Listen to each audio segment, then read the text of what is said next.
Hi guys, just let me know if you can hear me before we start, please.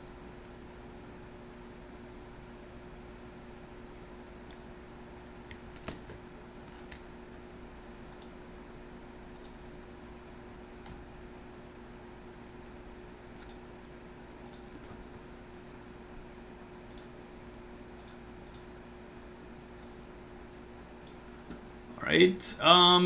So I'm just gonna run through one exam paper here with you guys, right? I've covered most of the papers with my actual class, so let's start with a simple question here, right? So most of these questions are being taken from the January 2019 paper 1, right? So we have this number here, and we want to express this number in standard form. So we have 0.1234, right? 462. So we have this number here, and it's a force given in newtons, and we want to convert this, right, into standard form. So all we need to do, we need to move our decimal place 1, 2, 3, 4. We're going to stop here. So this is going to be 4.62, right, multiplied by 10 to the power. Now, since you move to the right-hand side here, your exponent here is going to be negative, and you move 5 places, so this is going to be 5, right? So this is going to be 4.62 by 10 to the minus 5, which is going to be 8, right? Which is going to be 8, right? Yeah, so if you all know the answer, just put the answer, right? I mean, at this stage, you hopefully should have been prepared already, right? Or close to. This is number 2 here, right? We have a measuring cylinder that we want to read off.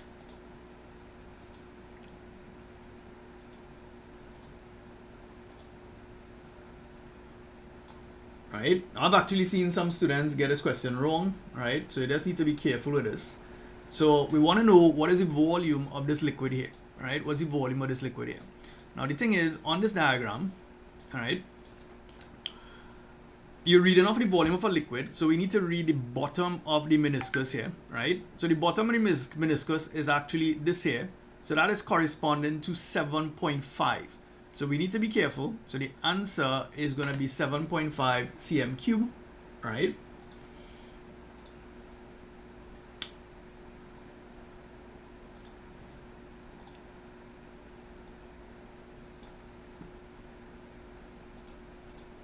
The next one here is this.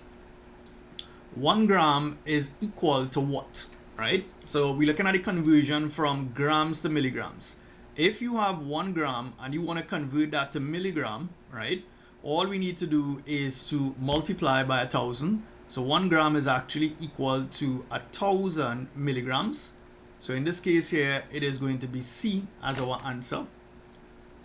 The next one here, question 4. All right, let's put it right here. All right, this is question 4 here. Which of the following instruments is suitable for measuring the diameter of a human hair, right? What do you all think is this one here? What's the instrument that we use to measure the diameter of a strand of hair? What do you all think the answer is for this one?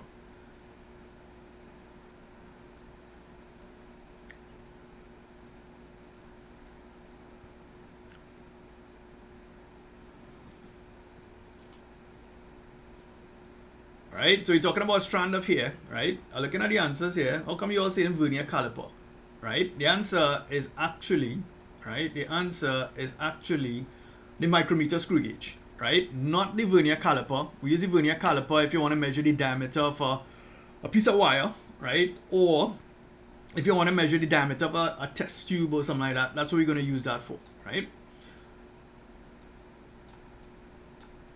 So that's number 4.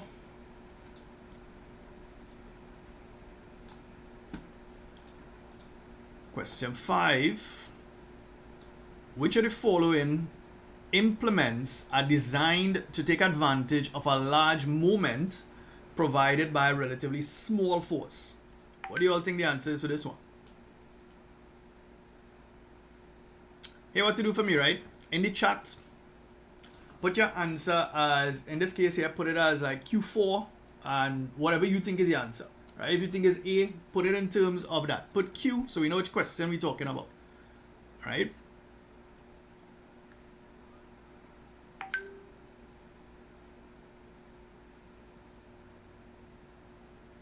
right? I know some of you all are students of mine, so you know how we do it in class. Just put Q, whatever the question number is, and then put the answer, what you think it is, right? All right, let's think about this carefully, right? They said you're taking advantage of a large moment, right? Now, a crowbar, yes, a crowbar is one of those instruments that do that. A claw hammer, yes, that's true. A pair of tweezers, no. A pair of tweezers don't do that, right? So the answer is going to be 1 and 2, right? The answer is going to be 1 and 2. So that's number 5.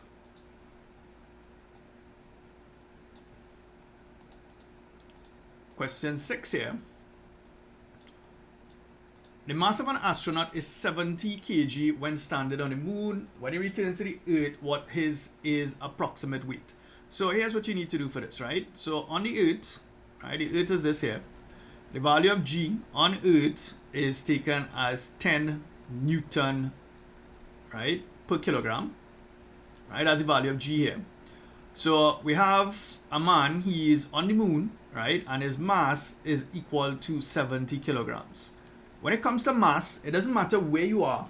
Anywhere in the universe, your mass is technically going to be the same because mass is the amount of matter contained in a body. So on the moon, if your mass is 70 kilogram, if you come to the Earth, your mass is still 70. But I want you to get the approximate weight. So weight is given by m multiplied by g. So the mass in this case is 70 multiplied by g. G on Earth is taken as 10. So this is going to be 70 by 10, which is 700 newtons. So the answer is going to be D, right? So yes, you all are correct. The answer is D, right?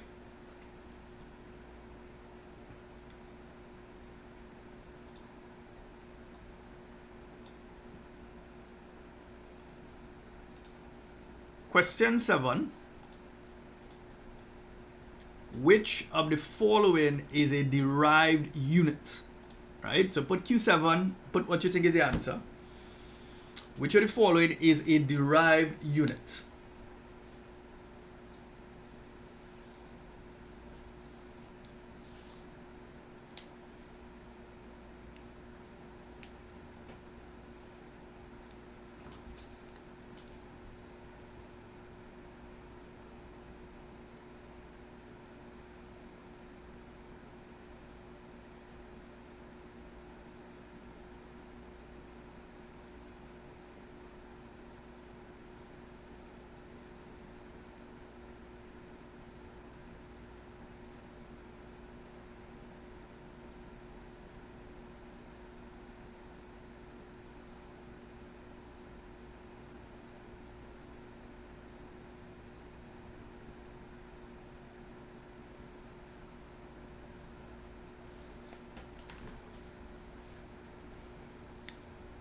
Right, so a lot of people say the answer is C. Let's check that.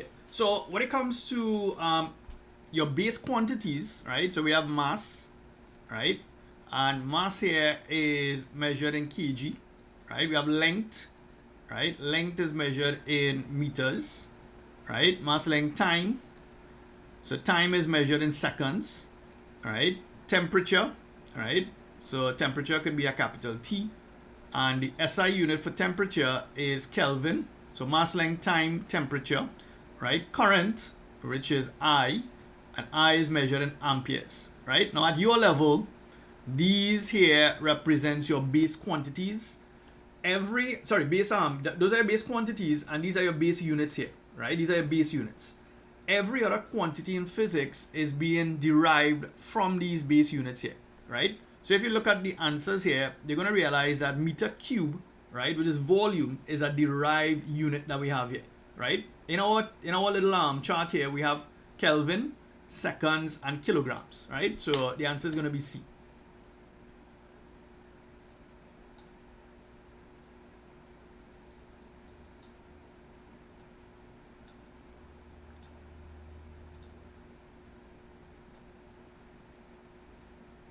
What about number 8 here?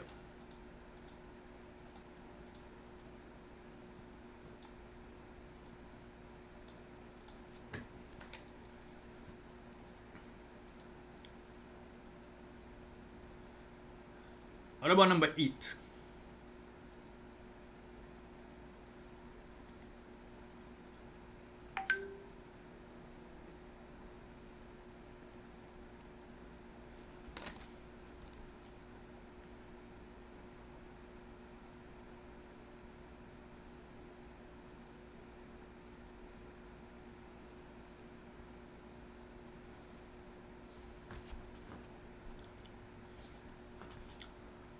right? A lot of people tell me the answer is C. Let's check that. So which of the following statements so we have a velocity time graph here, right? Showing the movement of an object. So we have a starting velocity here, right? Let's call that starting velocity. Let's call that small v. That's its starting velocity. Now, based on the answers, which statement is true, right? Pay attention to these things in the exam, right? So circle if you need to on the paper. It returns to its starting point, right? Now, based on what we have here, it starts off at a particular velocity.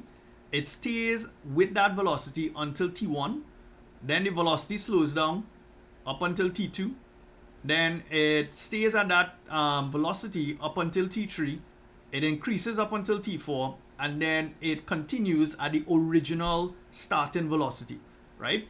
So this one here that says it returns to its starting point. That's not true, right? When we talk about starting point, we're looking at position, right? So in this case, we're talking about velocity. This velocity time graph tells us that the object eventually goes back to its original velocity, not starting point. It has zero acceleration between t2 and t3. So that's this section here, this flat piece here, right? The acceleration is zero in that region. So this statement is true. 2 is true.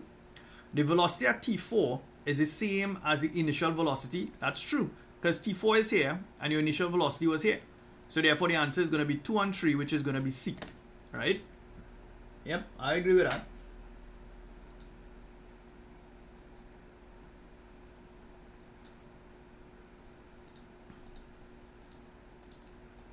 What about this one here, number 9? Two forces, 8 and 10, cannot give a resultant of what? What's the answer for that?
All right, let's see what people are saying. Okay, so which cannot, right? So on circle words if you need to, right?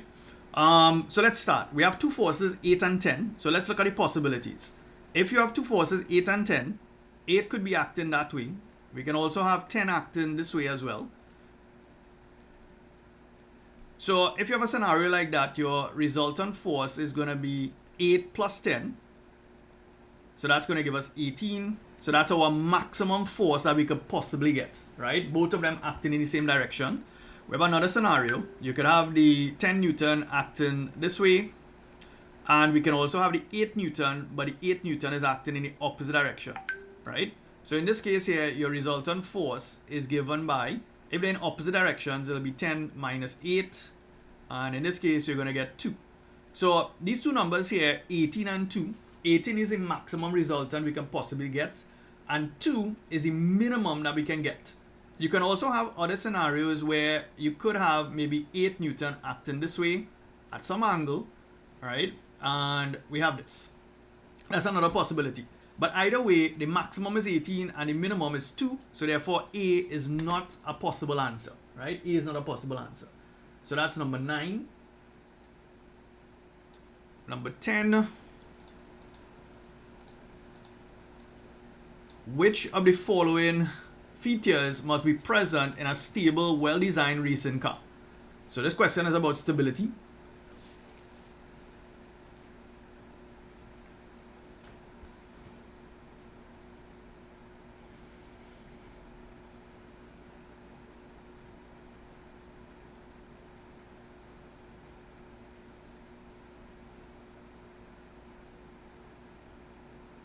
Right, everybody's saying the answer is A. So we're talking about a well-stable design racing car. So yes, I agree, right? If you want to improve stability, all we need to do is to lower the center of gravity or increase your base area. So a narrow wheelbase, nope, right? Long front, nope. Sunroof, nope, right? So the answer is definitely going to be A. That's number 10.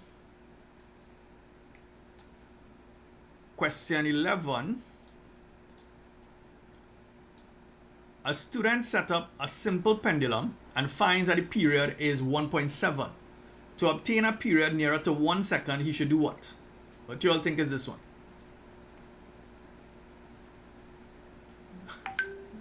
Somebody says sunroof is important. Not in terms of stability.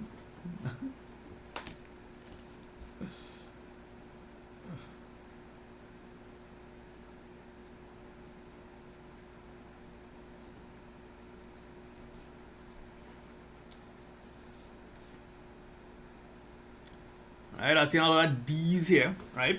So here's what the formula that relates period of a pendulum, right, is given by this. T is equal to 2 pi root L over G, right? Now all you really need to know here is that your period is proportional to the square root of the length of the pendulum. So the thing is, you have a period of 1.7 seconds, and you want to change that period, and you want to change that to 1.0 seconds. So therefore, you want to reduce the period. If you want to reduce the period based on this relationship here, all you need to do is to shorten the pendulum, right? If you shorten the pendulum, you're going to reduce the period. So the answer here is going to be D for number 11, right?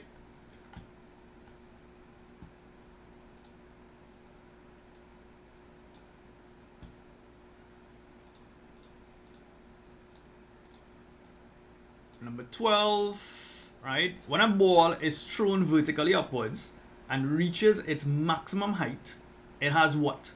So you have a ball, right? You have a ball here, right? And you're throwing this ball upwards, and it's reaching its maximum height, right? So it reaches this point here. What is supposed to happen? Number 12.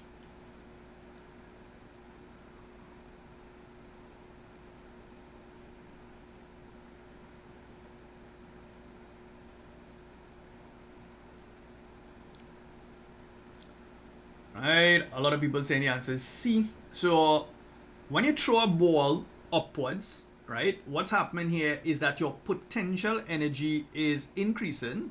So your potential energy, right, reaches a maximum value, because the higher you go, you're increasing your potential energy. But the problem is, when it comes to kinetic energy, when you reach that maximum point there, your velocity is going to be 0. So therefore, your kinetic energy is going to be a minimum, or it's going to be 0.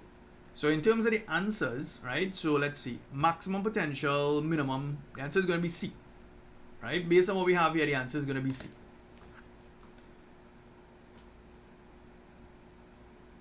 All right, so that's number 12.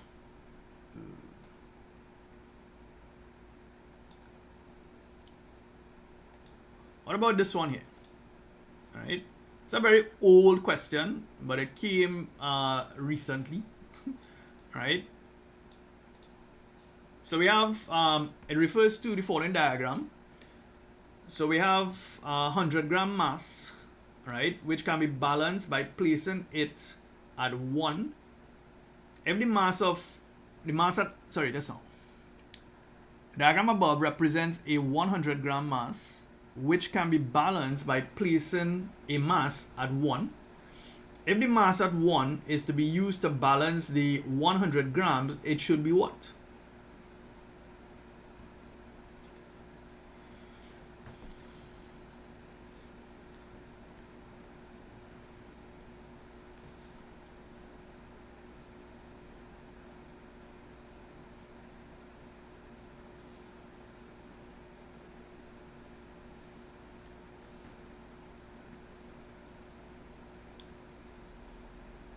Right, people saying the answer is A. Let's check this, right? Now we have the pivot here, and the pivot is at the center, right? Now that kind of makes our life a little easier here. So when we have this 100-gram mass here, right, what's going to happen is that you're going to get a clockwise movement about the pivot. So you're going to get a clockwise movement going this way, right? Now, in a question like this here, this is multiple choice. You don't need to convert the 100 grams into newtons and all of that, right? So the clockwise moments, let's just take 100 and you multiply that by 10. So you're going to get 1,000, right? Just leave it as 1,000 here for now, right? Now, in terms of what's happening at the other point here, right, which is here, this is going to have a force acting here, and this is going to produce an anti-clockwise moment, right? Now, the thing is, you want to balance this thing here. But what you've done, you have increased this length here, right? So it is more than 10. It is 10.2. So that means that the mass of this thing here, right, the mass of this here has to be less than 100 grams. Why? Because we're using the principle of moments here. If this thing is to be balanced, the clockwise moments must equal to the anti-clockwise moments, right? So therefore, this mass here has to be less than 100 grams, right? So there's no fancy calculation. The answer is simply going to be 8, right? Yes, somebody's asking if you can use calculator in paper 1. Make sure and work with your calculator. You are allowed to use a calculator in the paper 1 physics exam, right? So don't forget it, right?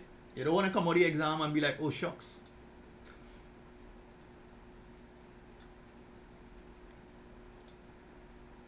All right, that's number 13. What about this one here, number 14? The unit of moment of a force is what?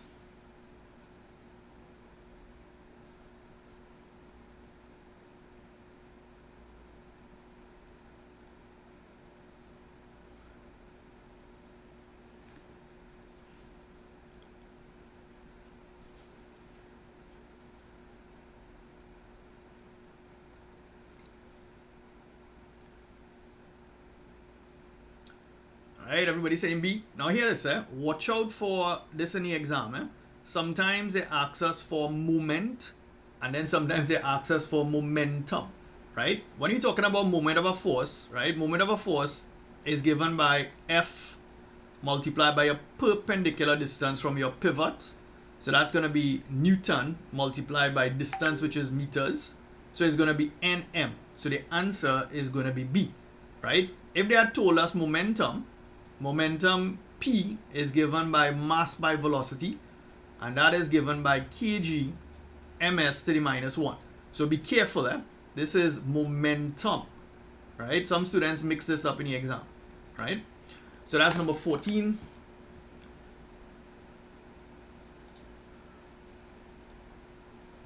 Number 15, let's put it right here.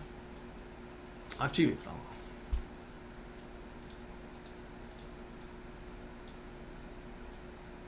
when two bodies collide, momentum is conserved. What does that mean?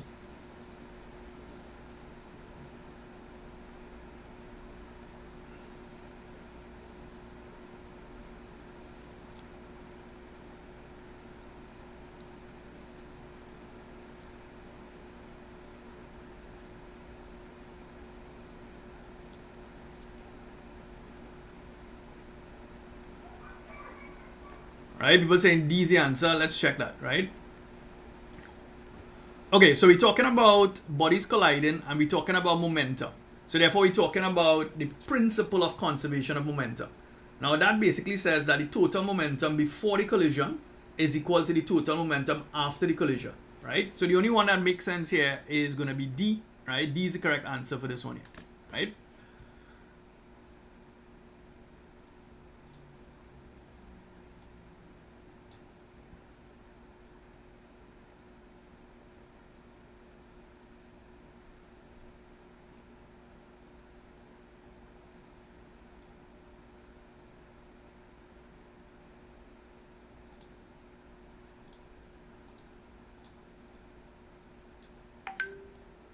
Right? What about this one here? A piece of string is tied to a small stone. The stone is immersed, right? The stone is immersed, right, into some water. The tension in the string will be what? What are you talking about here? Question 16.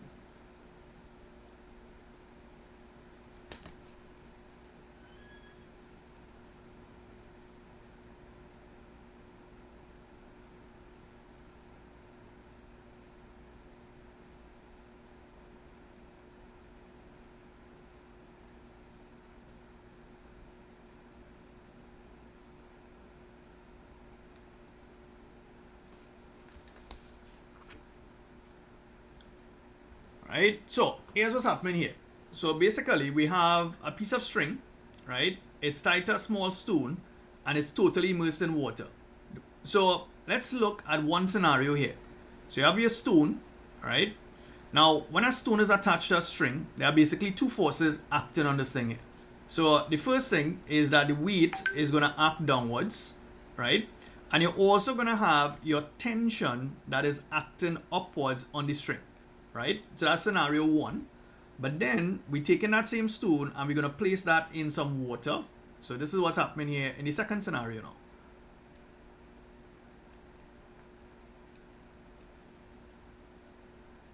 So you're placing the stone in the water, right? So again, there are still two forces acting on this thing here. We still have the weight acting downwards. So your weight is acting downwards. You still have the tension in the string here, right? But there is a third force that is coming into play now. And that third force there, right? That third force is your upthrust. Once you place an object in water, there is going to be an upthrust inside it, right? So what's happening here? They ask what is going to happen to the tension in the string, right? So in the first scenario, you have this. That's now. So in scenario one, if you just have the stone in air, right, the tension is equal to the weight, right?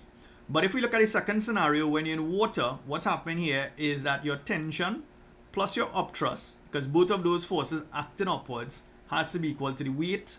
So therefore, the tension is going to be W minus U, right? So the question is asking, the tension in the string will be what? It has to be less than the weight of the stone. So in this case, it's going to be C. And this equation here is what's telling you that, right? So that's number 16, the answer is C.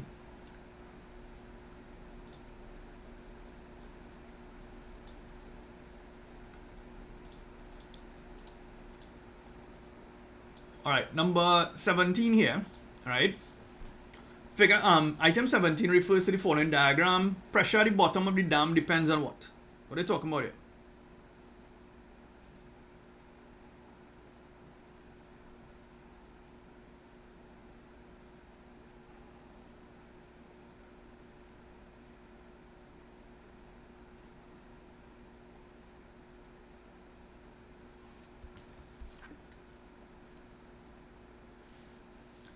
Right, everybody's saying A, yeah, depth of the water, right? So basically, this here is your depth H, and pressure in a fluid, or in this case a water, is going to be rho gauge, right? So that's the formula that we're using here. So pressure is dependent on your depth, right? So the answer is E.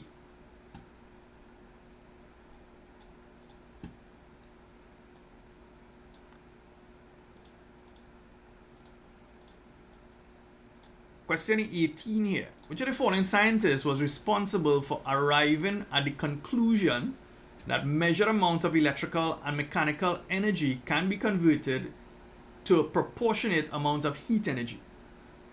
Who are they talking about here?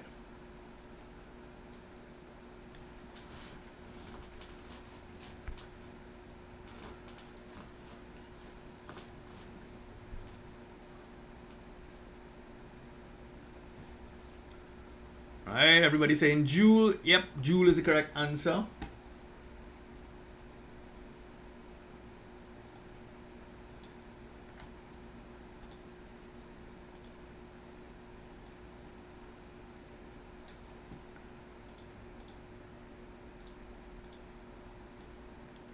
What about this one? The heat capacity. Sorry, that's one. Copy two things at the same time.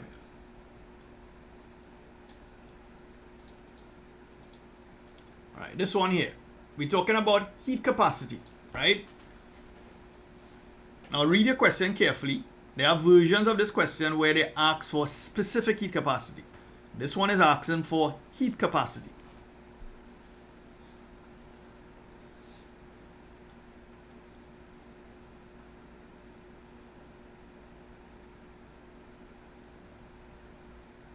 This paper is January 2019, right? Chances are most of the questions that are going to appear in the exam tomorrow will be repeats, right? I don't expect anything different. So if you all find it looking like some other paper, right? The fact is a lot of the questions do repeat. right? People saying the answer is D. So its definition for heat capacity. So that's the energy needed to raise the temperature of a substance by 1 degree. That's it, right? You just need to know the definition here. Question 20.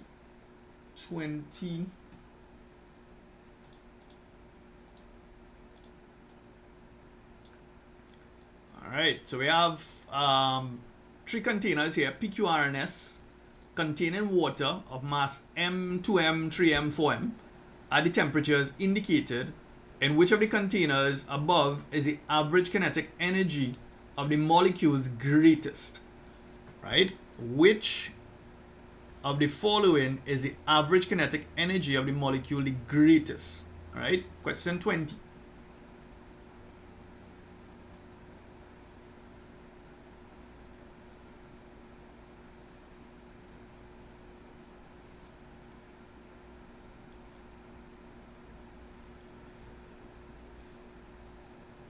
Right? A ton of people saying the answer is A. Yeah, I agree the answer is A, right? And if you're all wondering what am I using here, so average kinetic energy of your particles in any substance is proportional to your temperature.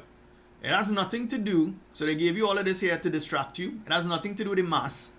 It really has to do with the temperature. So we're looking at the temperature in order to figure that out. So the substance that has the highest temperature will have the largest kinetic energy when it comes to the molecules or the particles. So it's E, right?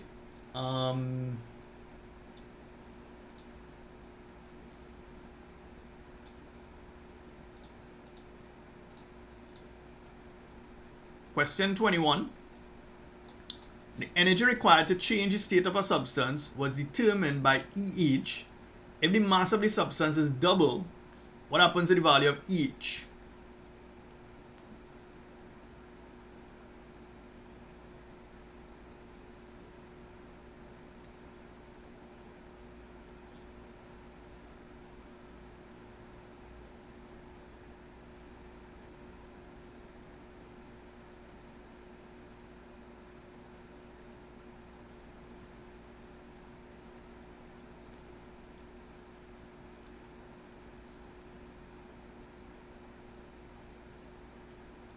Right, people saying the answer is B. Yeah, the answer is B here, right? Essentially what we're doing, we're using this formula here, E is equal to ML.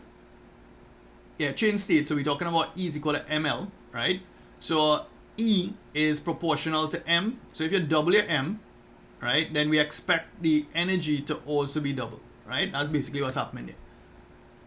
So that's 21.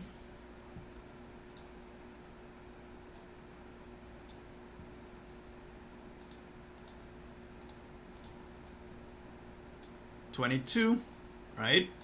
The specific latent heat of vaporization of water, right, is the energy required to change 1 kg of water at what?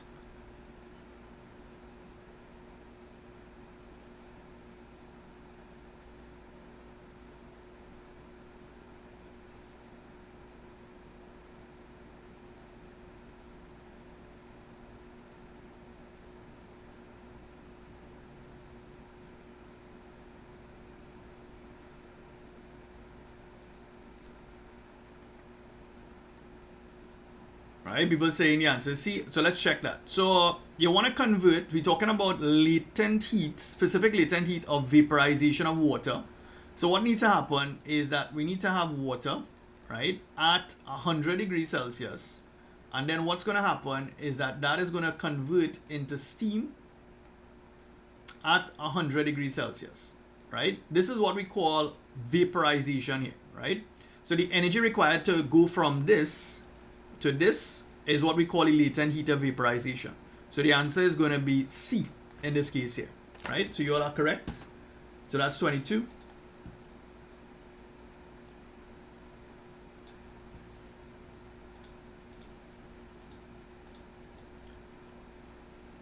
Question 23.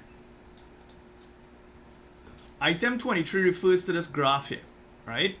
The graph above, arising from an experiment on change of phase, shows the solidification start at Q, during which of the stages is the substance in the liquid phase.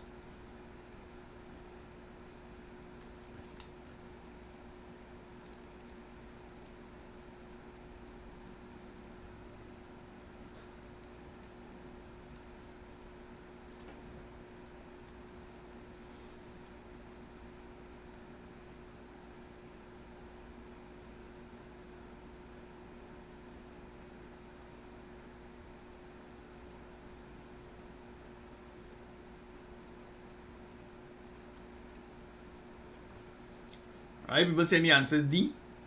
So this is essentially a cooling curve, right? Solidification starts at Q, right? So you start to turn into a solid at Q. So that means that here, right, is going to be a liquid,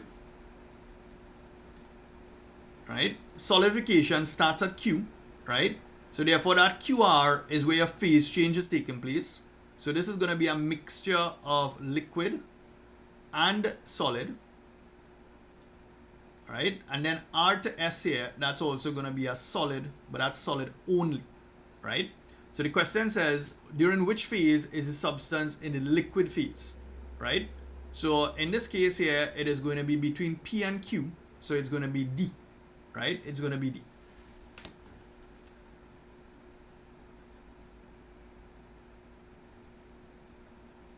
So that's number 23.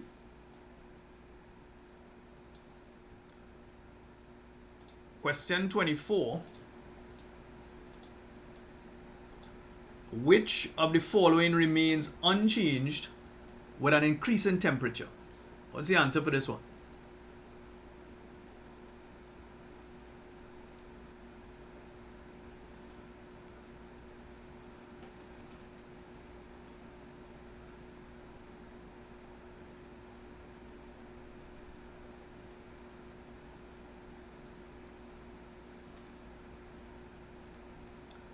Right, people saying B. So we're talking about increase in temperature, right?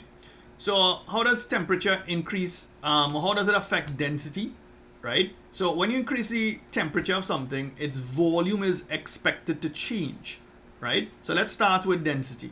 So density is given by mass over volume. So if you increase temperature, you're going to change your volume. So density, right, is definitely going to change. Volume, we already said, is going to change. And when it comes to relative density, that is also going to change. So the answer, right, they said unchanged, right? So read your questions carefully. Mass does not change with temperature, right? Mass is the amount of substance contained is the amount of substance that we have, right? That's what mass is. So that's 24.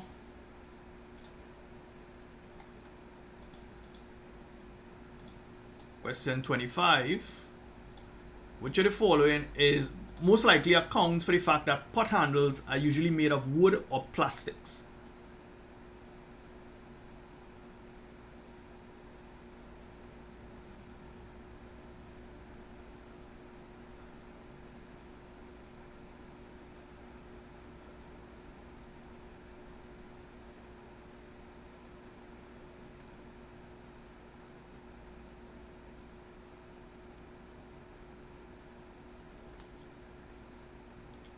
Right, I've seen people saying A. So we're talking about, they said most likely, right? So they're talking about wooden or plastic. So therefore you want to reduce the energy transfer by conduction. The answer is going to be E, right? That's what they're talking about here.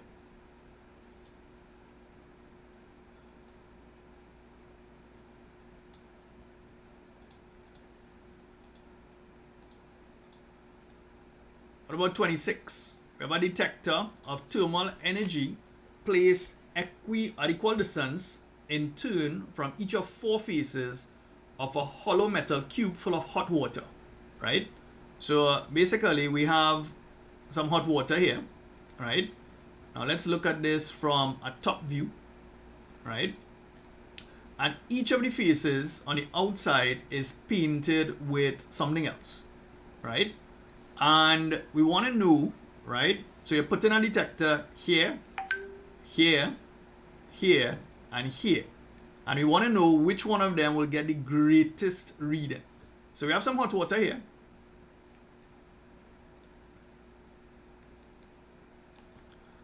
What do you all think is the answer for that one? Question 26.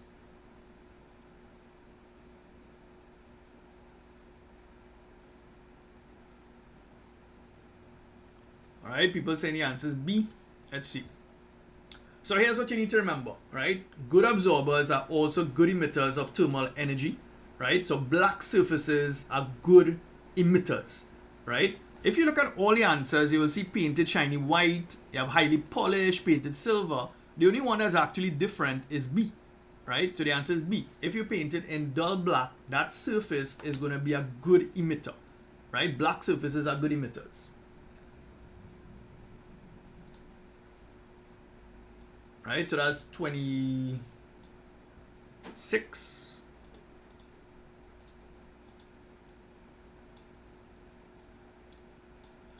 Question 27. Which of the following are reasons why a hot liquid placed in a double-wall vacuum flask retains its heat for a long time?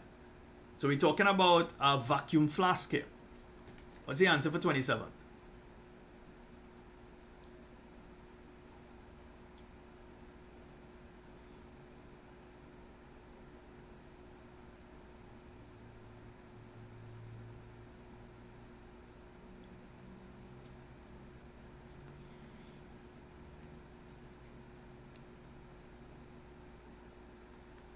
Right, I've seen a ton of E's. So we're talking about a vacuum flask here, right? Evacuated space between the double walls reduces the heat loss by conduction. Yeah, that's true. Silver inner walls reduce the heat loss by radiation. That's also true. Silver outer walls helps absorb heat from the surroundings. This is out. So the answer is 1 and 2. So the answer is 8. Right? So that's 27.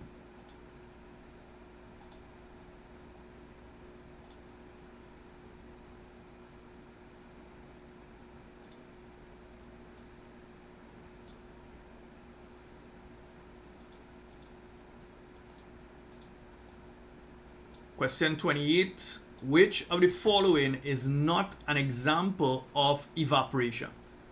Which is not an example of evaporation?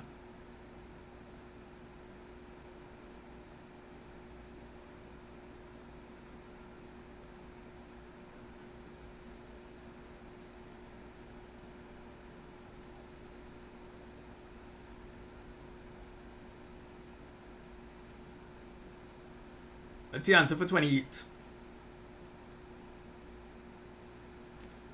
Right, now these, like I said, when it comes to the multiple choice, read your questions carefully. Yeah? Read the questions carefully. They said which is not an example of evaporation. Right, so not an example of evaporation. Right, so a slice of bread left in open air becomes dry. That's definitely evaporation. Cooling effect of sweating. Yep, that's definitely evaporation. Rapid disappearance of ether exposed to air. That's also true. So the answer is going to be D. Right? A loaded copper wire around a block of ice gradually cuts through the ice. Yeah, that's not evaporation. Right?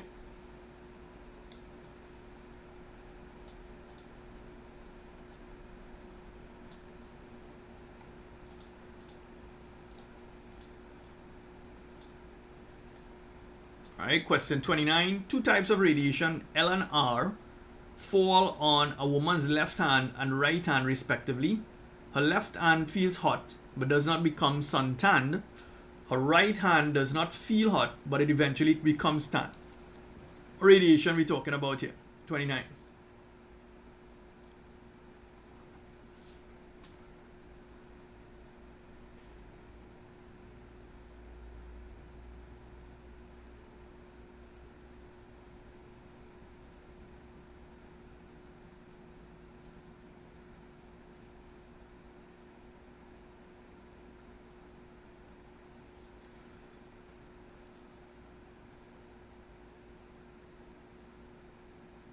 Alright, people saying the answer is D. Alright, so you have the left hand and you have the right hand. Right? The left hand becomes, or left hand feels hot but does not become suntan. So therefore, on the left hand, it has to be infrared. Right? Because they said it became hot but not suntan. The right hand becomes tan. So therefore, this has to be ultraviolet. Right? So the answer is going to be D. You all need to know the EM spectrum to be able to answer this, right? So that's number 29. Next one here, question 30.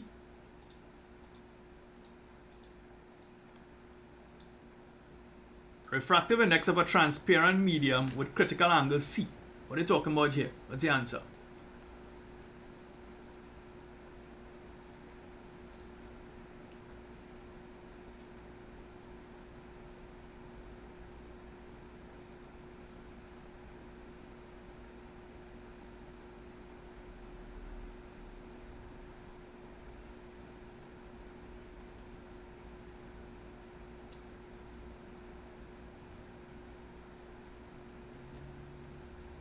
right? I've seen a lot of C's. So basically, when we're talking about critical angle, right? So if this is air, right?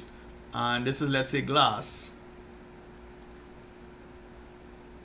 And you have a ray traveling this way. And if that's your critical angle, then what's going to happen is that the ray is going to travel along the boundary, right? So your refractive index N is actually given by sine of 90 degrees over sine of your critical angle, right? So the answer is going to be C, right? The answer is going to be C. Right? So we know what? Halfway, right? Halfway in this paper. So if you haven't done so as yet, right, please remember to hit like and subscribe, right? That's all I'm asking you to do. Hit like and subscribe. If you haven't done so as yet, please do so, right? But before I move on to question 31.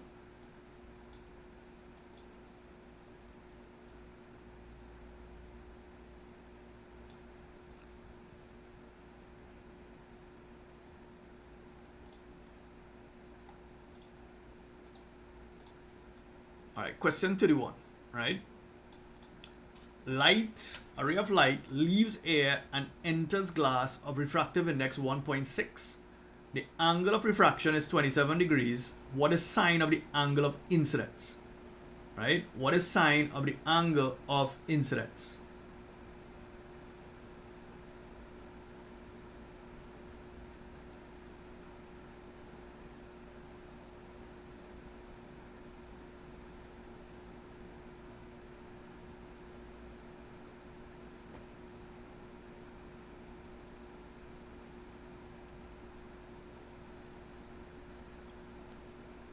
Right? What's the answer for this one here? Right? Question 31.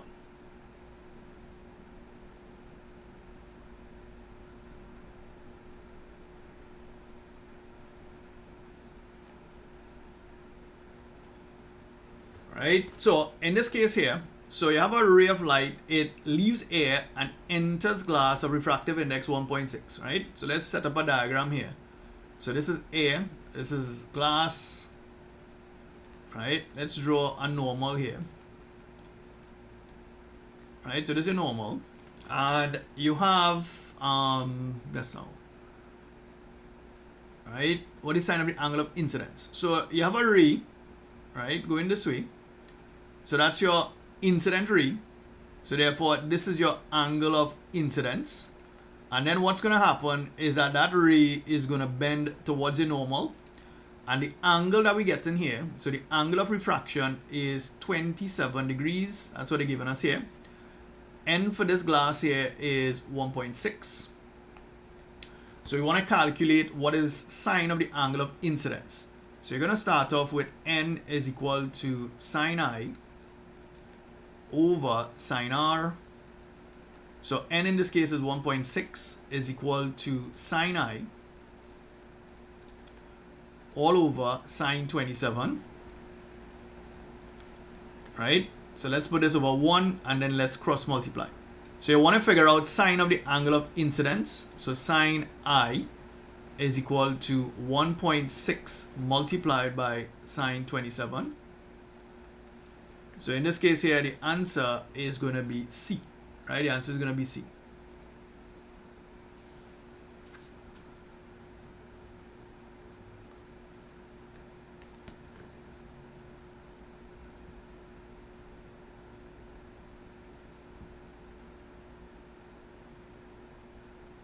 Alright, so that's 31, right? Question 32.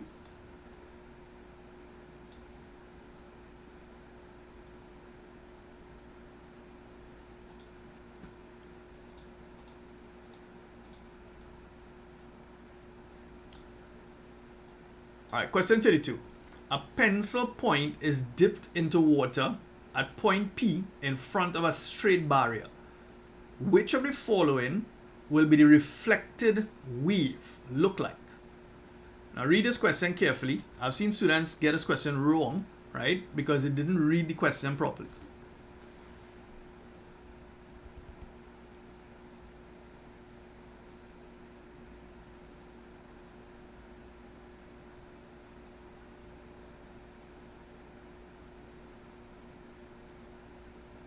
watch your question carefully, right?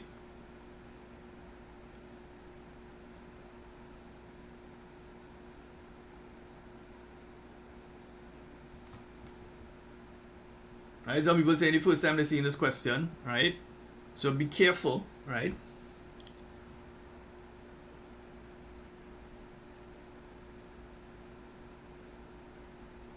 All right, but you're getting it correct, man. Right, you're getting it correct. Okay, so if you take a pencil and you place it in water, what's going to happen is that you're going to get circular wave fronts. So the waves are going to look something like this, right? So that's what you're going to get if you take a pencil point and you place it in water. Now the question is saying that the waves are headed towards a barrier and they are being reflected, right? They're being reflected, so you need to read this carefully. So definitely this is out and this is out because you're supposed to get circular wave fronts, right? Now, what diagram A is showing is that the waves are moving towards the barrier, right? So this diagram is actually showing you the waves moving towards the barrier, right? That's what this is showing. But they're talking about the reflected wave, so therefore the answer has to be B, right? The answer is going to be B, right?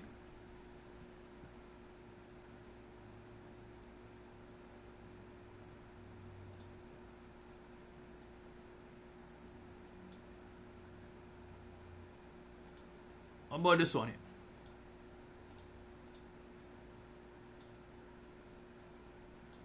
We have a table here. It shows refractive index or refractive indices for light in 4 different media. Which of the following does light have the slowest speed?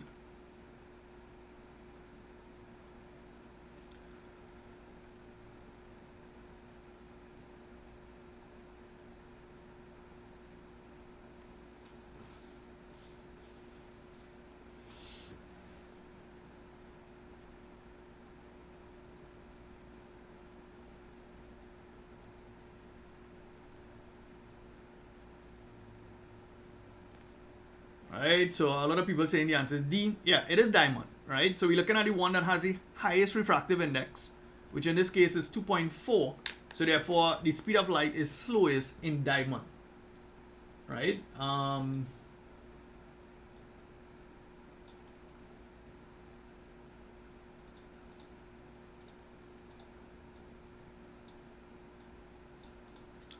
In which medium would light waves have the slowest speed? Oh, sorry. Sorry, my bad. I copied the wrong thing. That's not. 34.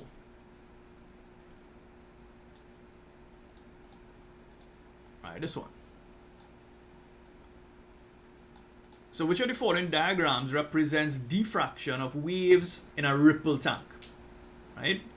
Which of the following represents diffraction, of water waves in a ripple tank? What are we talking about here?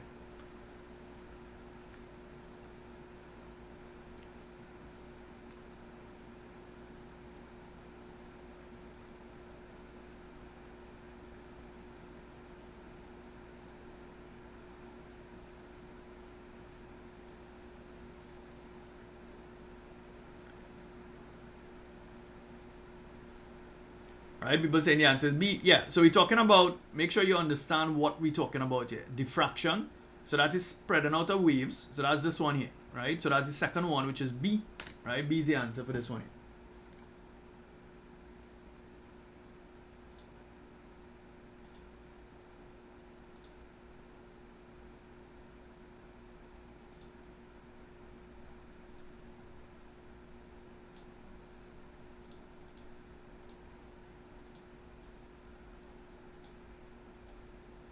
What about this one? The diagram shows a transverse wave at a particular instant. The wavelength is equal to what?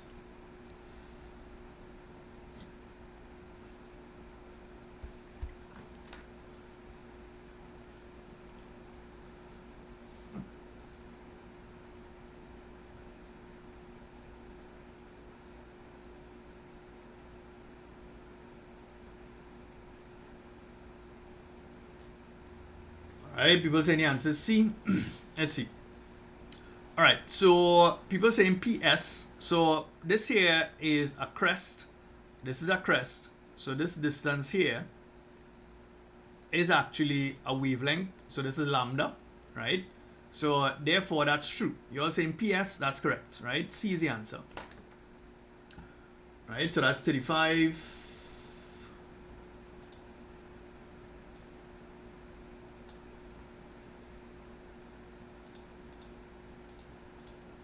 What about this one? Which of the following waves travel only longitudinally?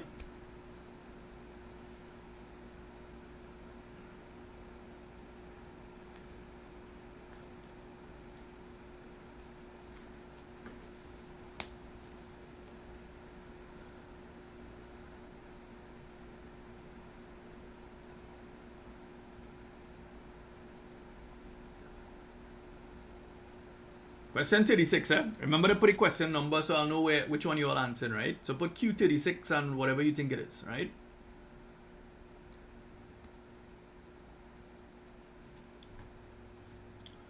Right? So yeah. So which of the following travels longitudinally, right? Sound waves, yes. Radio waves, and CXC deliberately puts this here because some students think that radio waves has something to do with sound waves. Radio waves is an EM wave. This is out, right? And water waves normally travels as a transverse wave. So the answer is going to be E. It's only one, right? So that's 36.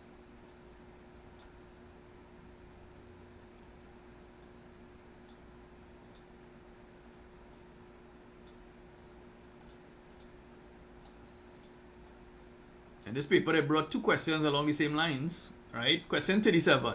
The waves that reach the listener from a radio is what?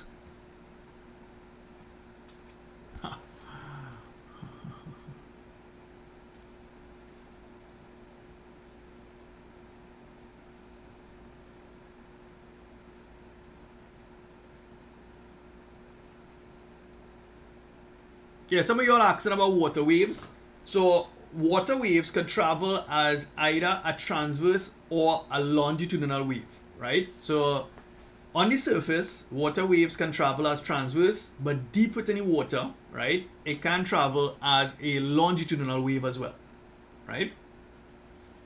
What about this one here? The waves that reach a listener from a radio is what?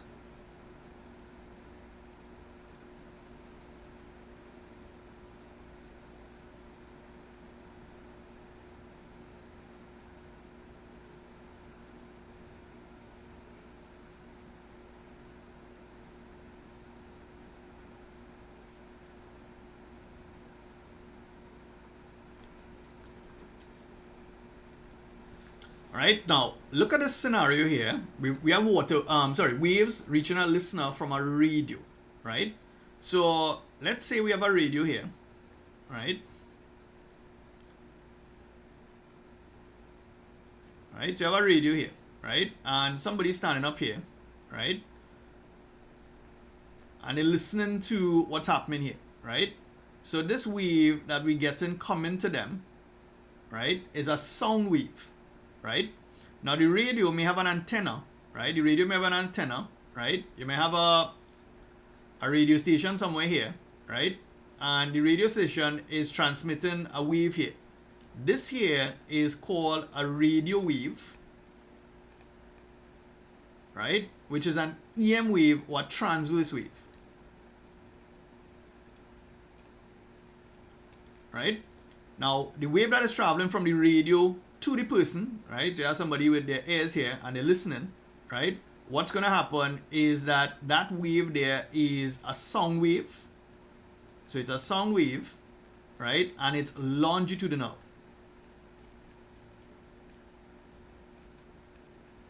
Right? So it's sound wave and longitudinal.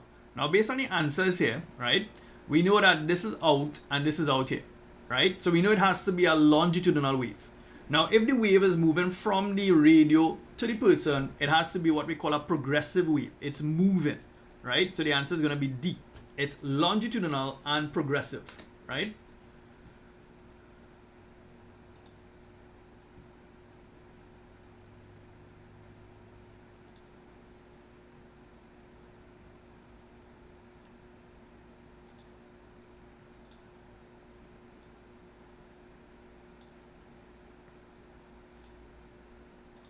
All right, question 38.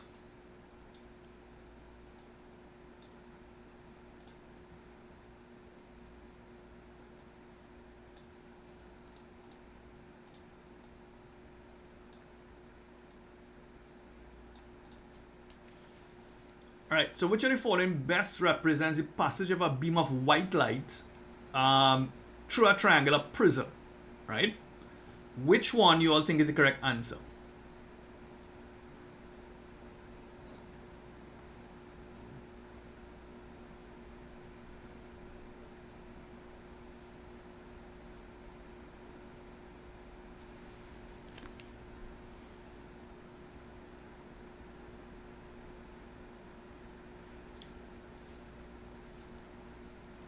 Alright, some of you all still asking about the radio question. You see, when you're listening to the radio, that particular wave there is a sound wave. Sound waves are longitudinal waves, right? The wave that is coming from the radio station, right? That is actually an electromagnetic wave, and that's called a radio wave. So CXC deliberately puts this to kind of throw you off, right? So be careful. Right? So I've seen a lot of people saying the answer is C. Yeah, it is C, right? That's something you need to learn off, right? Basically, refraction is going to take place at each surface.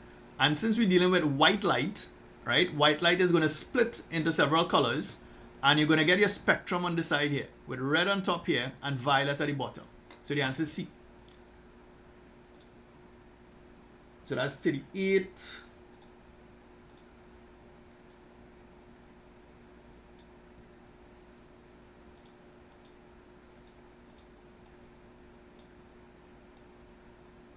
Question 39. We have an instantaneous profile of a wave traveling across a water surface. From the information given, the frequency is what? Careful with this, right? Careful with this.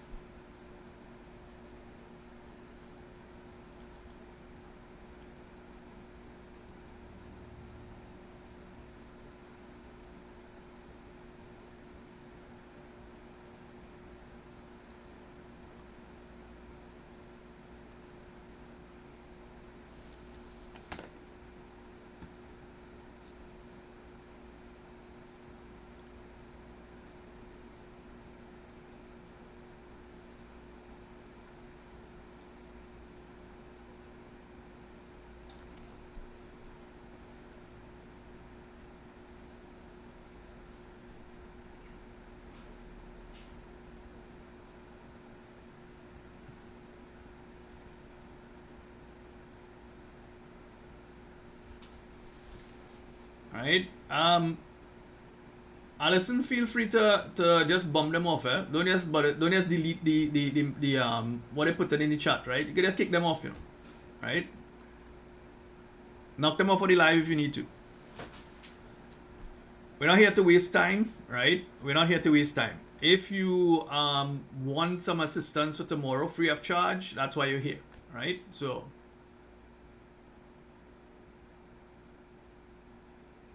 yes, Zuri, that is true. There is another question like this where the answer is unknown. So you have to be careful, right? Be careful. Some questions may look the same, but they are different, right? So watch out for that. Watch out for questions that may look similar. Also, CXC may switch around the answers as well, right? So be careful. Don't just learn off answers. Make sure you know how to answer them, right? Okay, so for this one here, right, the first thing we need to do, we need to measure what is the period of this waveform. So one period is simply made up of one crest and one trough, right? So in this case here, this here is your period, that's 20, but you also have to pay attention to this, it is milliseconds. So if you want to get your frequency is 1 divided by t. So in this case, it's 1 over 20 milliseconds is 20 by 10 to the minus 3. So therefore, this is going to be worked out as 1 divided by 20 by 10 to the minus 3. And you're going to get 50 hertz, right? So when you do this calculation here, you're going to get 50 hertz. So the answer is C, right? The answer is C.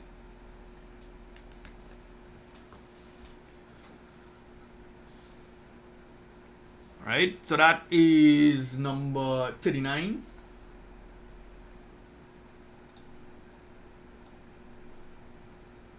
number 40.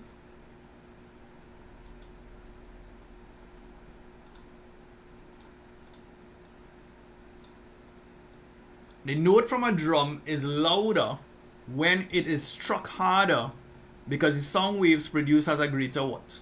Right? Question 40.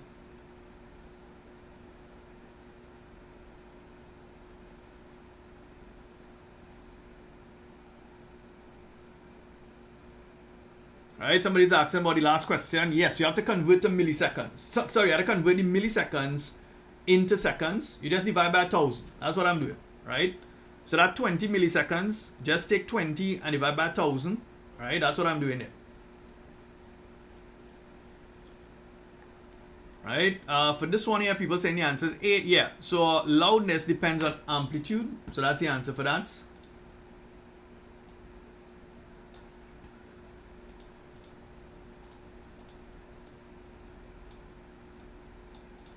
All right. So we have two resistors in this configuration here, and we want to know what is the equivalent resistance.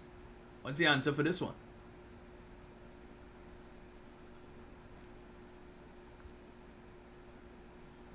Right? Somebody's asking why divide by 1,000. Milli is 1,000. When you see milliseconds, that means 10 to the minus 3, which is divided by 1,000. That's what it means.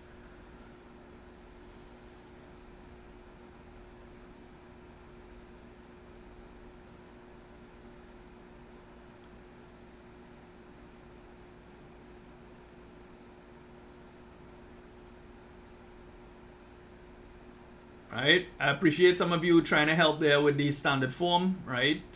Milli means 10 to the minus 3. That's where I got that from. And when you have 10 to the power minus 3, that means to divide by 1,000. Right? That's basically what it is. Alright, so people saying the answer is B for this one. Let's check that. So these two resistors are connected in parallel. So we're going to use 1 over RT is equal to 1 over R1 plus 1 over R2. Right? So in this case here, we say 1 over RT is equal to 1 over 2, right, plus 1 over 4, right? So therefore, 1 over RT is equal to a half plus a quarter is going to give us 3/4. So therefore, RT, we have to invert this, right? So this becomes 4 over 3. So therefore, RT, right, 4 over 3 is 1.33 or 1.3 ohms. So the answer is going to be B, right? B is the correct answer.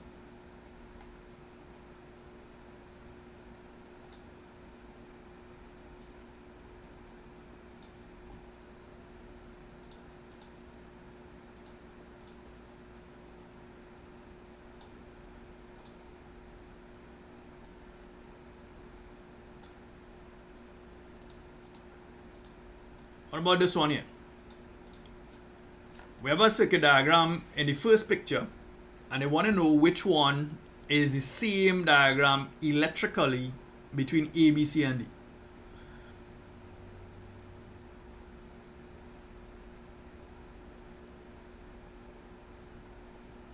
Right, some of you are talking about the sum product. Yeah, you could use that if you want, right? It doesn't matter, it's multiple choice, so whatever method you use, it doesn't really matter. You don't have to show any working, so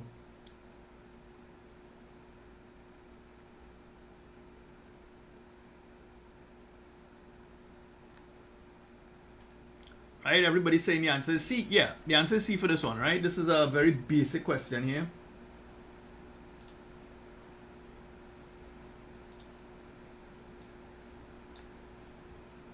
This next one is 43. What is the SI unit for charge?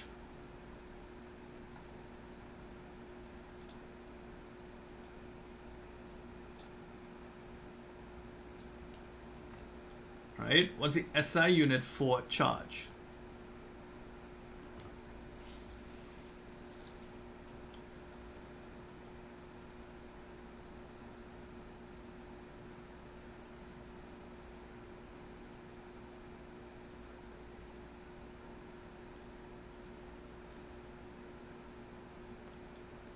right? So charge, we're talking about charge here, right? Charge is measured in coulombs, right? Charge is measured in coulombs, right? So that's 43. What about 44? Which of the following, right? Which of the following is not one of the ways in which the strength of a magnetic field near a solenoid carrying a current can be increased?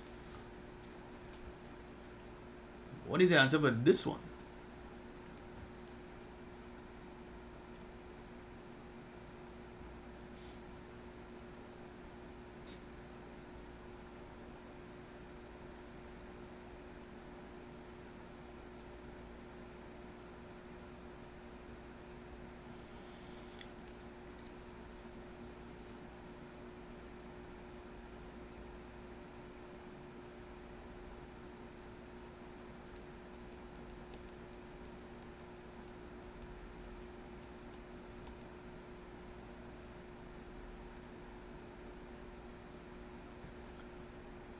Right, I've seen all the A's here, right? So look at first thing, right? When you get questions like this, circle words of importance, right? They said which of the following is not.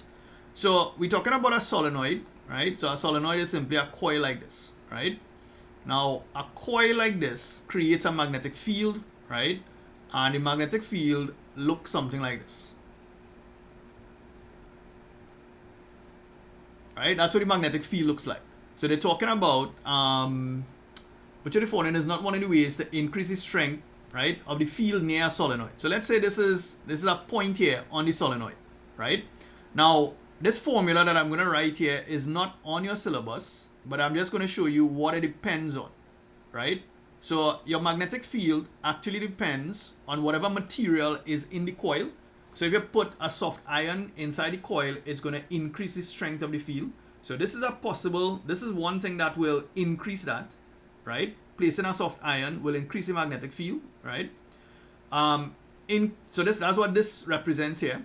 This N here represents the number of turns in the coil. So increasing the number of turns in the coil, that's this. So that will increase the magnetic field strength. And also the current in the coil is going to increase the magnetic field. So therefore, increasing the current in the coil will do that. A will not do that. If you increase the resistance, you're going to lower the current. And if you lower the current, you're going to lower the strength of the field. So the answer is going to be E for this one here. Right? I know most of you all may have never seen that formula before, but that's basically how we determine the strength of a magnetic field. Right? That's number 44. Question 45.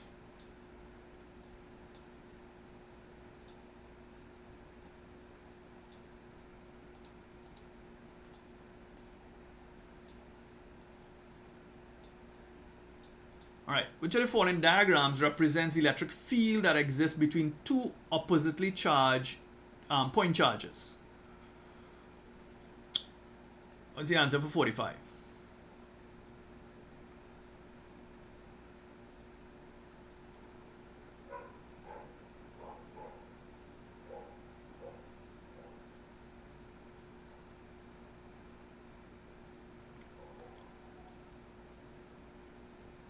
Alright, everybody saying A. Yep, A is the correct answer for the field around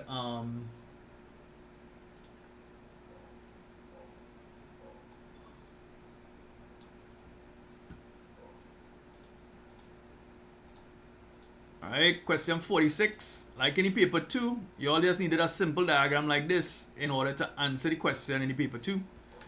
So number 46, we have a transformer here. What is W and what is X?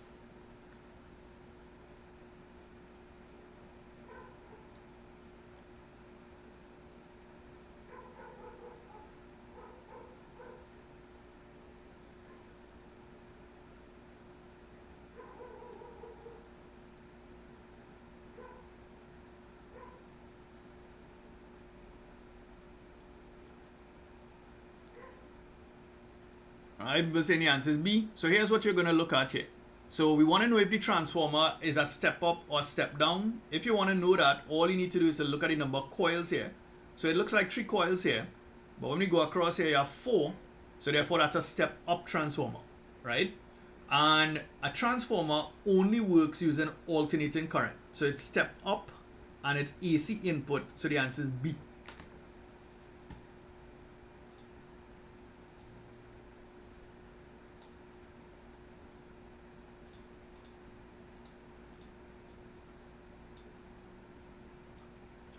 Question 47.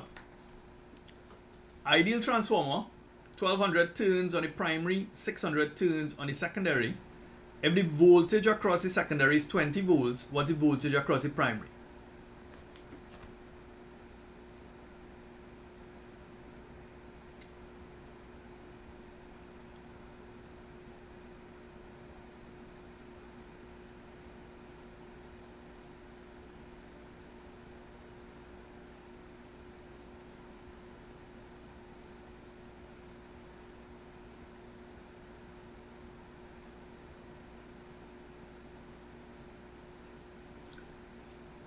Alright, I've seen people saying B is the answer. Some people saying D is the answer. Let's check. Right, let's check. So one of the things you all need to know, and this came in the paper too, right? So the number of turns in the primary over the number of turns in the secondary is equal to the voltage in the primary over the voltage in the secondary. Now, what they did, they gave us some the turns here, right? So you have 1200 turns on the primary. So you have 1200 turns on the primary divided by 600 on the secondary is equal to the voltage in the primary. The voltage in the primary is what we don't know, so that is Vp, all over voltage in the secondary, which is 20 volts. So therefore, all we need to do is to cross multiply. So this will be 600. Vp is equal to 1200 multiplied by 20. Vp is equal to 1200 multiplied by 20 all over 600. So Vp is equal to, right? So again, these two zeros could cancel with this. This 6 will go into this 2 times. 2 by 20, you're going to get 40 volts, right? So the answer is going to be D. The answer is D.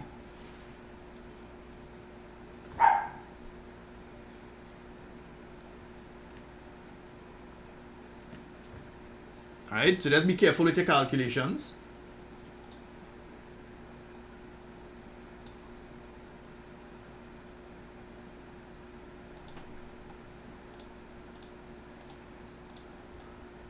Alright, this next one here, we have a glass rod rubbed with a piece of silk. Now hear this, eh? So I've said it a little while ago. Make sure and read your questions carefully, right? Because there are two versions to this particular question, and the answer could be a different answer, right?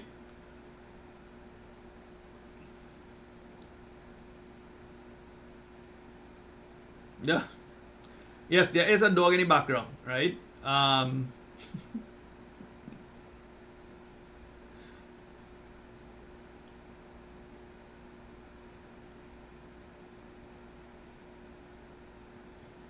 Right? Be careful. Like I said, this question, there are two versions to this question, right?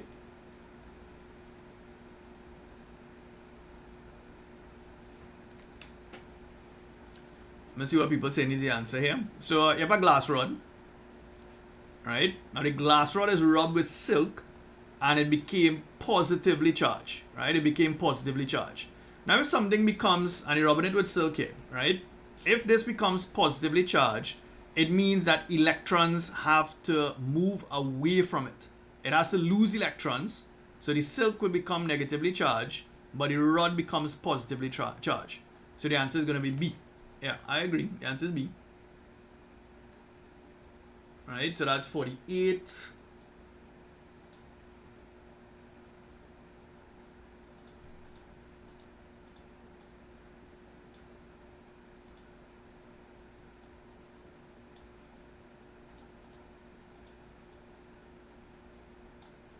Right, this one here is 49. So we have two magnets here, right? Which of the following represents the magnetic field between two opposite magnetic poles?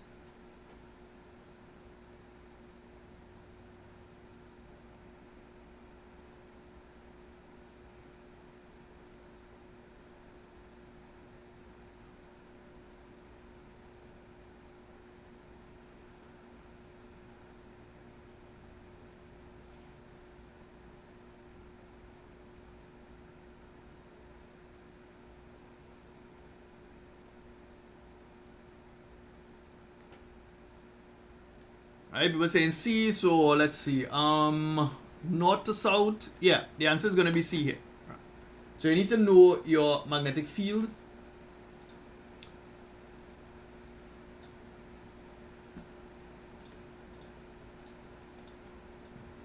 What about question 50?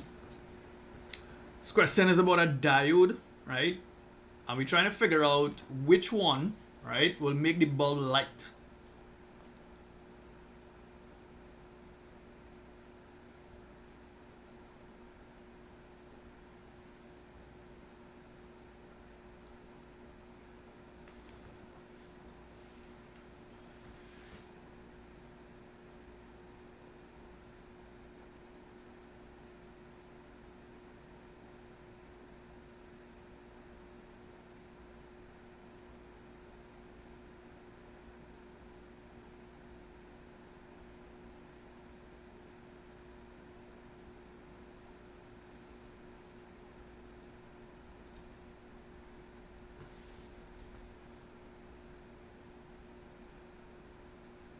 Right, let's see what's happening here with some students, right? So the first thing I would do, I'd write out which is positive and negative. So when it comes to a diode, you need to remember this. The diode looks like this. So the diode will allow current to flow this way. And what I normally tell students is, look at this here. This is like an arrow. So that's the direction in which you're going to move it. If the current tries to flow this way, this here acts as a barrier, right? So in this case here, current will flow this way, flow this way, flow this way, but the barrier is going to block it. So therefore the bulb is not going to light in scenario 1. For B, right, we have positive here, negative here. Current is going to flow this way. It's going to pass through the diode and it's going to make it back to the cell. So therefore B is correct so far. If you look at the others here, right, current will flow through this diode, fine, pass through the first diode here, but then it's going to get blocked. So that's not going to work. For this one here, we have positive and positive. So the two batteries are connected, or the two cells are connected incorrectly. So the bulb is not going to light. So the answer is B.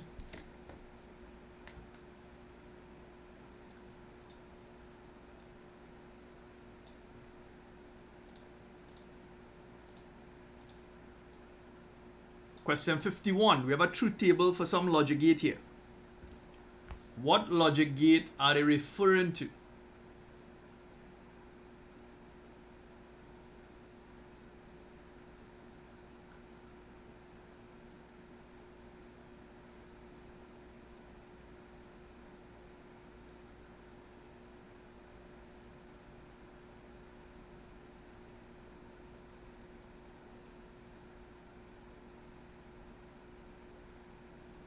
Somebody's asking about current flow. Current flows from positive to negative, right? Electrons flow from negative to positive. So electron flow and current flow, they're in the opposite direction.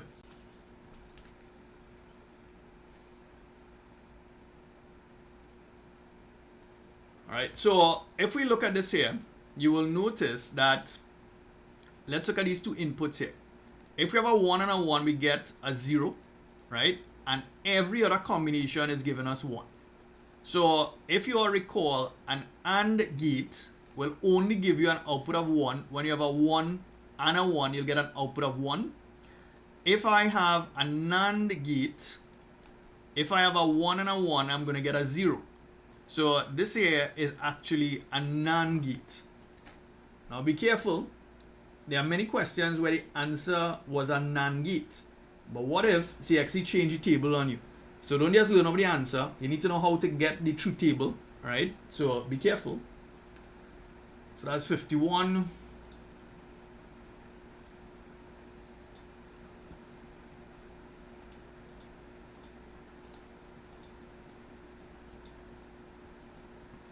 An electromagnet consists of an insulated wire wrapped around an iron core. It works because... What's the answer for 52?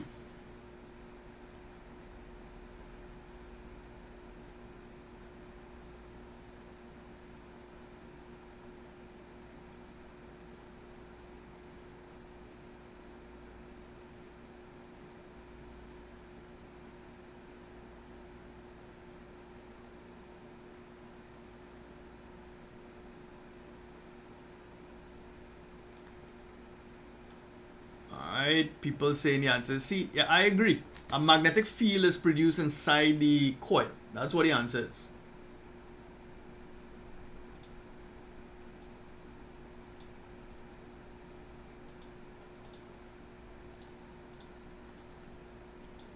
Question 53. When an excessive current flows through a fuse, which of the following sequence of events occurs? So a fuse looks like this, and a fuse has a particular function in a circuit. A fuse could also be represented by a rectangular box, right, with a line going straight through. Those are two symbols for a fuse. But what's the sequence of events that takes place?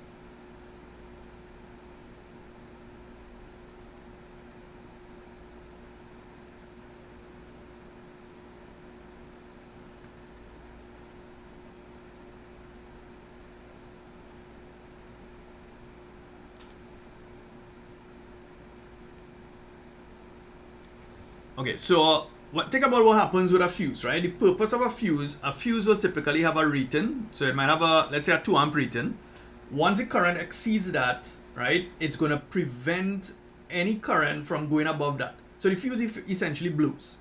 So the first thing that happens is that the wire inside the fuse is going to get hot.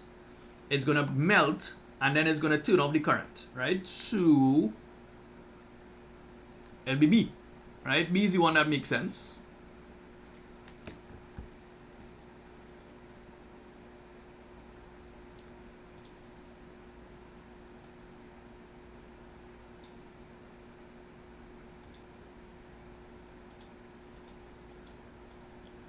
All right, question 54. I was telling my students in my class that this question is a very old question. I actually got the same question in my physics exam.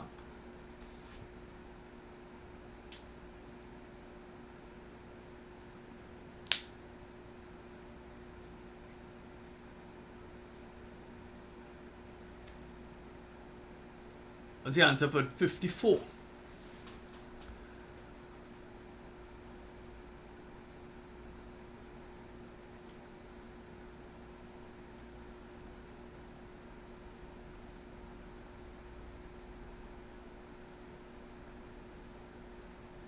Okay, so I've seen some answers here. So all we're going to do, you know that the current flowing through R2 is 1.8. So what I can do, I can work out the voltage across R2. So V is equal to IR. So the current is 1.8 multiplied by R, which is 4. 7.2. Right, so that's the voltage there. Now, because R2 and R1 are connected in parallel, the voltage across R1 is the same 7.2 volts. So therefore, if you want to work out the current through R1, right? So this here is going to be I is equal to V on R. So V in this case here will be 7.2 all over R, which is 6. So that's going to be 7.2 divided by 6, and you're going to get 1.2 amps. So there is actually a calculation to work it out. I know some of you all just learn of the answer, but there's a way to work it out.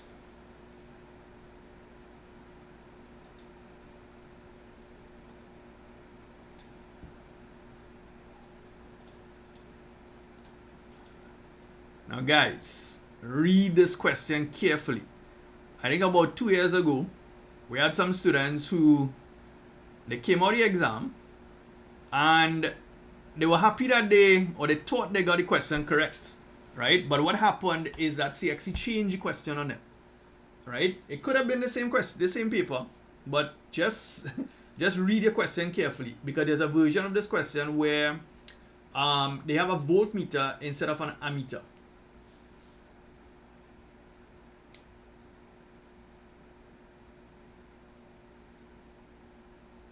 Yes, people, work with your calculator tomorrow. Yes.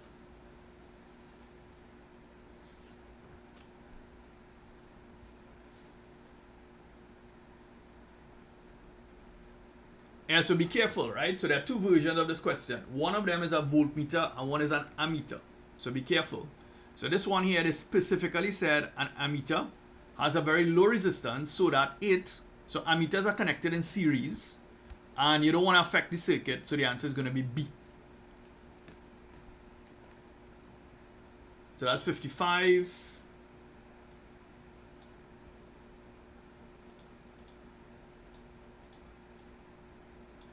Question 56. We have thorium and we want to know how many protons and how many neutrons we have here.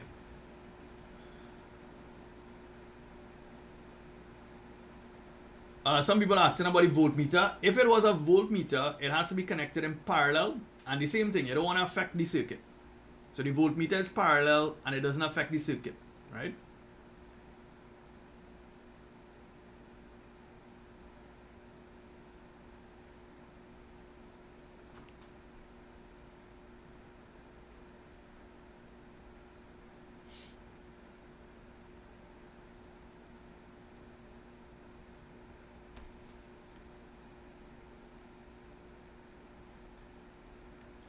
Okay, so we have thorium, 234, 90.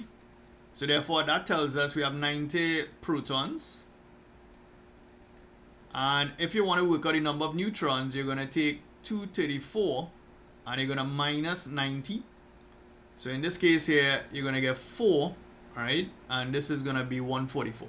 So it's 144 neutrons and 90 protons. So 90 protons, 144. So the answer is C.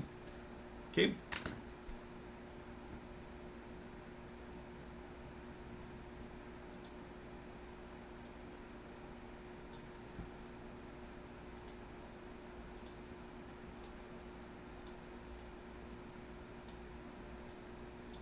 Okay, what about 57? Madame Curie's work in scientific research was chiefly concerned with what? What did Madame Curie, right? What is her contribution to physics? Yes, somebody's asking about a voltmeter. A voltmeter has a very high resistance. An ammeter has a very low resistance.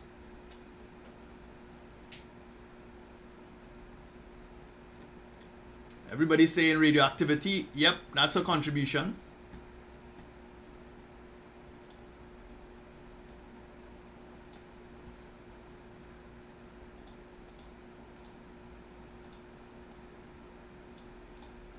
Which of the following describes two properties of an alpha particle?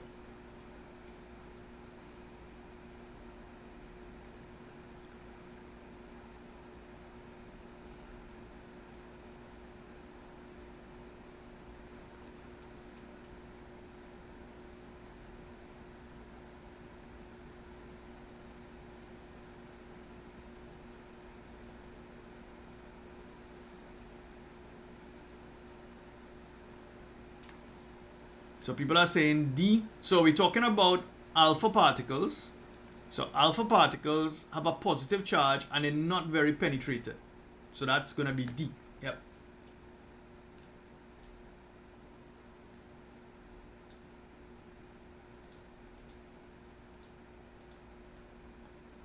What about 59 here?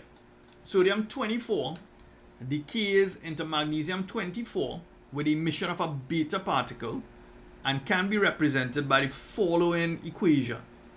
What is supposed to be placed in the box?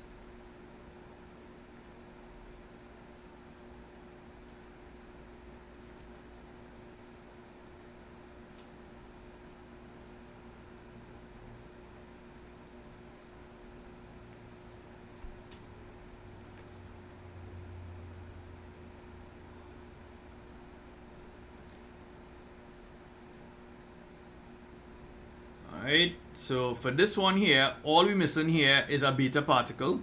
So the beta particle is 0 minus 1. So the answer is going to be B.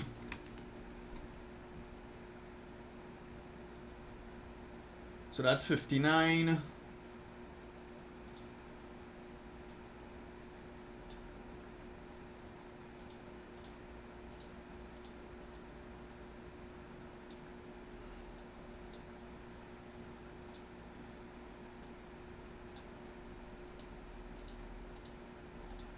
And this one here, the last one, question 60.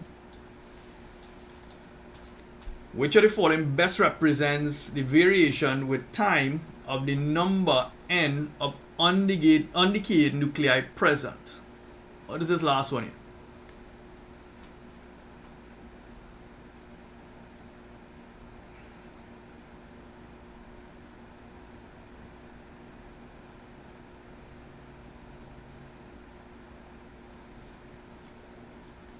Alright, so everybody's saying the answer is D. Yep, that's the only one that represent decay. It has to be a curve and it has to be decreasing, right?